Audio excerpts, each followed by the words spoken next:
ഭാരതത്തിൻ്റെ ദേശീയതയും ഏകാത്മ മാനവദർശനവും ഉയർത്തി ഭാരതീയ വിചാര കേന്ദ്രത്തിൻ്റെ സംസ്ഥാന പഠന ശിബിരം മാഹിയിൽ നടന്നു. ഭാരതമെന്ന വിശാലമായ കാഴ്ചപ്പാടിനെ ദേശീയവാദികളുടെ മനസ്സിൽ ഊട്ടിയുറപ്പിച്ച പ്രജ്ഞാപ്രവാഹ് ദേശീയ സംയോജകൻ ജെ നന്ദകുമാർ പഠന ശിബിരത്തിൽ വിഷയാവതരണം നടത്തി.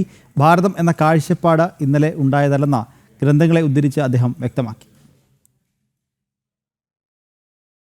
ഭാരതീയ ദർശനങ്ങളെയും ഭാരതം എന്ന മഹത്തായ ആശയധാരയെയും രാജ്യത്തിനകത്തുള്ള ആളുകൾ തന്നെ അവഹേളിക്കുന്നതിനിടയിലാണ് ഭാരതത്തിന്റെ പ്രാധാന്യം ഉയർത്തിപ്പിടിച്ച് ഭാരതീയ വിചാര കേന്ദ്രം സംസ്ഥാന പഠന ശിബിരം നടത്തിയത്.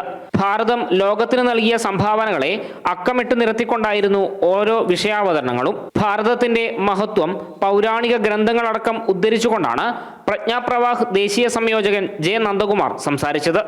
ഭാരതത്തിന്റെ ഈ ഏകതയെക്കുറിച്ച് നല്ല കൃത്യമായ ബോധത്തോടുകൂടി ഈ ഏകതയ്ക്ക് ആധാരമായി വർത്തിക്കുന്നത് നമ്മുടെ വിശിഷ്ടമായ സംസ്കാരമാണ്. അതുകൊണ്ടാണ് ഭാരതം ഒരു സാംസ്കാരിക രാഷ്ട്രമാണ് എന്ന് നമ്മൾ പറയുന്നത്.